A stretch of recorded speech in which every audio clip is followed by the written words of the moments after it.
এই দেখছেন অবস্থাটা, বাঁ দিক দিয়ে ওভারটেক করার এত হাই, এত ক্রেজ কেন রে ভাই, আমি বুঝি না আর কি। এত তারা তার কাহিনীর সাথে যুক্ত হইতে, মানে তার সাথে দেখা করতে পারাটাই আমার মূল লক্ষ্য। আমি জানি না কখনো সেটা সম্ভব হবে কিনা। ব্যস্ততাপূর্ণ জীবনে আজকে আপনাদেরকে স্বাগতম জানাচ্ছি টকিং বাইকার চ্যানেলের আড্ডায়। এই জ্যামের মধ্যে বসে থেকে জয়দেবপুর রেলগেটে বসে রয়েছি, জোরপুকুর পাড়ের ওদিকে যাবো। তো ভাবলাম একটা ট্রেন যাচ্ছে, একটা ট্রেন দেখাই আপনাদেরকে। ছোটকালে ট্রেন দেখার জন্য কত একটা এক্সাইটমেন্ট কাজ করতো, আজকে ট্রেনের ভিডিও করার জন্য কোনো এক্সাইটমেন্টই কাজ করতেছে না।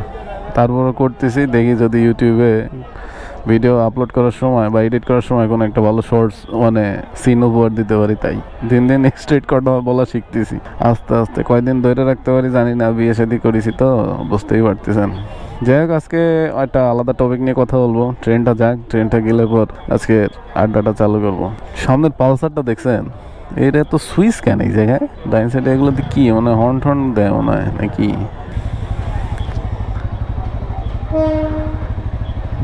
ট্রেন ভাবছিলাম, তাতে এই ট্রেন আর মিউজিক দিয়ে দেখানোটা ভাইবের সাথে যায় নাই আসলে। তো চালানে জ্যাম ট্যাম পার করে আসবো, আপনাদের সাথে কথা বলতে আসতেছি। তো যে টপিক নিয়ে আজকে আলোচনা করতে চাইছিলাম আর কি, আজকালকার মোটো ব্লগিংয়ে, আগে যখন মোটো ব্লগগুলো দেখতাম তখন মোটো ব্লগারকে টার্গেট ছিল ট্যুরিং করে মোটামুটি ভালো ভিউজ নিয়ে আসা, সাথে অডিয়েন্সও ছিল। তো আজকালকার কিছু কিছু ব্লগিংয়ে দেখতেছি মানুষজন সেকেন্ড হ্যান্ড বাইকের প্রতি এতটা ইন্টারেস্ট কেন? স্বাভাবিক, একটা ব্র্যান্ড নিউ বাইক কেনার পর এর বিক্রি করার ক্ষেত্রে যে রিসেল ভ্যালুটা আসে এটা অনেক কমে যায়, এবং যেসব বাইকের ক্ষেত্রে ধরেন কোনো ফল্ট বেশি চলে আসে সেসব ক্ষেত্রে তো ধরেন এই সমস্যা আরো বেশি বাইরে যায়। এই কারণে রিসেল ভ্যালুটা যথেষ্ট কমে যায়। তো সেক্ষেত্রে অনেকেরই চয়েস হয়ে দাঁড়াইছে সেকেন্ড হ্যান্ড বাইকটা, এবং এই সেকেন্ড হ্যান্ড বাইকের জন্যই আজকালকার দেখে অনেক মোটো ব্লগাররা যারা রাইড শেয়ারের ভিডিও করে, তো তারা মোটামুটি ভালোই মার্কেট ধরে ফেলাইতে পারছে। কেননা দেখি যখন মানুষ সেকেন্ড হ্যান্ড বাইক কিনতে যায় তখন এইসব মোটো ব্লগাররা তাদেরকে ভালোই হেল্প করে,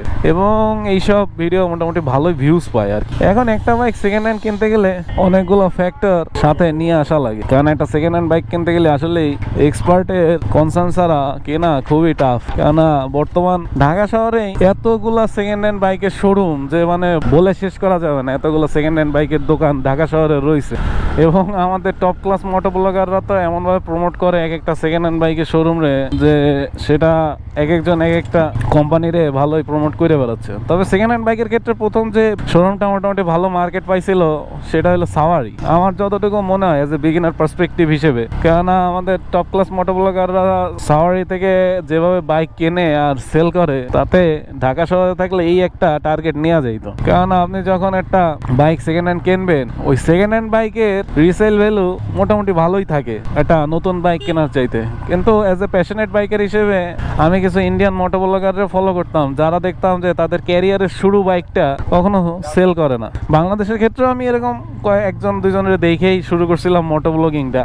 যদিও আমার মোটো ব্লগিংয়ে আসার জার্নিটার পিছে একজনের কাহিনী আছে, এবং তার কাহিনীর সাথে যুক্ত হইতে, মানে তার সাথে দেখা করতে পারাটাই আমার মূল লক্ষ্য। আমি জানি না কখনো সেটা সম্ভব হবে কিনা। যাই হোক, তারে নিয়ে আমি আলাদা একদিন এক্সেপশনাল ভিডিওই বানাবো, কেননা তারে এতটাই পছন্দ করি আমি। তাই এটা সেকেন্ড হ্যান্ড বাইক কেনার আগে আপনার আসলে অনেকগুলো বিষয় মাথায় রাখা লাগে, কেননা আস্তে আস্তে যখন বিগিনার থেকে হালকা একটু আপার বিগিনার হচ্ছি, তখন বুঝতে পারতেছি যে একটা বাইক কেনার সময় অনেকগুলো ফ্যাক্টর মাথায় নিয়ে আসা লাগে, নাহলে আপনি সেকেন্ড হ্যান্ড বাইক কিনে বিশাল ধরা খাবেন। কেননা দেখা যায় যে আমি এমনও দেখছি যে সেকেন্ড হ্যান্ড বাইকের ক্ষেত্রে আপনি যখন বাইক কিনতে যাবেন তখন ওই বাইকটা ফার্স্ট লুকটা এমন ভাবে তৈরি করে, আর বিজনেস মাইন্ডেড মানুষজনরা এমন ভাবে প্রিপেয়ার থাকে আপনারে ধরা খাওয়ানোর জন্য যে আপনি ধরা খাইতে বাধ্য।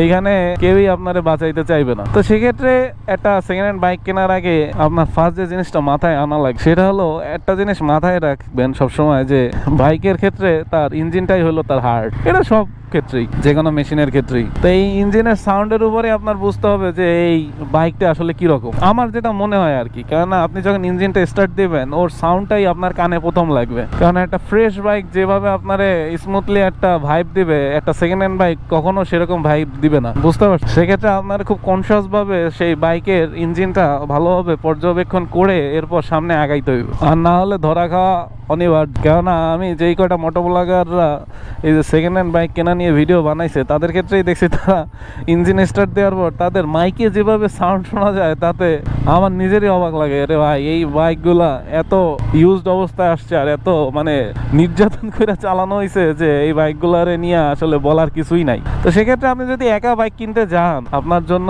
এই সেকেন্ড হ্যান্ড বাইকের সাথে একটা এক্সপার্ট মেম্বার নিয়ে যাওয়া অবশ্যই দরকার, তা না হলে আপনার ভালোই ধরা খাইয়া যাইতে হইব। সেকেন্ড যে জিনিসটা আপনি ফলো করতে পারেন সেটা হলো কি বলবো, অডোমিটার। কখনোই না, কেননা বর্তমান সময়ে ডিজিটাল প্রযুক্তি এতটাই মাথায় উঠে গেছে যে অডোমিটারে কম্প্রোমাইজ করে আপনার মন মতো রেঞ্জে নিয়ে আসাটা কোনো ব্যাপারই না। সেক্ষেত্রে অডোমিটার দিয়ে আপনি কখনোই একটা সেকেন্ড হ্যান্ড বাইক বুঝে উঠতে পারবেন। তবে হ্যাঁ, কিছু কিছু শোরুম, যেটা সাউরির কথা বলছি, আরেকজন মোটোব্লগার বাইক ফেরি আছে, আরেকটা দোকানের কথা আছে, সেটার নামটা ভুলে গেছি, আমি চাইলে স্ক্রিনে চেষ্টা করবো দিয়ে দেওয়ার যদি নামটা খুঁজে পাই। আর তো এইসব খুবই অথেন্টিক, কেননা এই মোটোব্লগাররা সেই সব জায়গা থেকে বাইক কিনে সেল করে, আবার কেনে, এবং তারা ইন্ডে খুব সুন্দর মোটোব্লগার মানে বাইকটা সুন্দর রিভিউ দেয়। শীতের মধ্যে এরকম সুন্দর রোদের মধ্যে রাইড করতে পারাটা আসলে খুবই ভালো লাগে। যদিও আমি ভিডিওটা যখন আপলোড দেবো তখন মনে হয় বাংলাদেশের উপর দিয়ে আরেকটা শৈত্য প্রবাহ যাওয়ার কথা রয়েছে। এরপর আপনি যদি একাই বাইক কিনতে চান তাহলে আপনার আরো কিছু জিনিস ভালোমতো পর্যবেক্ষণ করে নেওয়া লাগবে। সেটা হলো রাইড দিয়ে টেস্ট রাইড রিভিউটা নিতে হবে।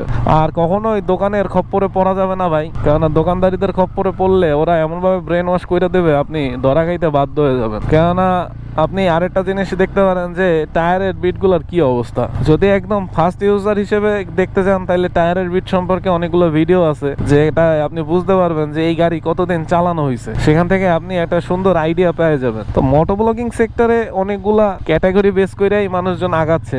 আমিও চেষ্টা করতেছি টুকটাক ইনফরমেশন দিয়েই আপনাদের সাথে একটা কোলাবোরেটিভ সম্পর্ক তৈরি করার জন্য। যদিও আমার মোটোব্লগিং প্যাশনে আসা ছিল আপনাদের সাথে আড্ডা দেওয়া, টুকটাক স্টোরি টেলিং করা, লাইফ নেওয়া, মানুষের লাইফ নেওয়া। যদিও আমার দ্বারা এখন এই সাবস্ক্রাইবার আর এই অডিয়েন্স নেওয়া সেটা সম্ভব না, কেন আমার ইচ্ছা ছিল যে মানুষজন তাদের স্ট্রাগলের কথা শোনাবে, মোটোব্লগিং করতে করতে তাদের স্টোরি টেলিং করবো, যেটা কিনা মানুষজনের কাছে যাবে। অনেকে তো এরকম সাজেস্ট করতেছে যে ভূতের স্টোরি শেয়ার করো, ভূতের স্টোরির সাথে ভালোই যাবে মোটোব্লগিংটা। যদিও সব তো আর করা সম্ভব না একবারে, আস্তে আস্তে করতে হবে। কিন্তু ভাবছিলাম ট্যুর দেবো, ট্যুরের ক্ষেত্রে আসলে ওরকম সফিস্টিকেটেড সাইট আমি পাইতাছি না।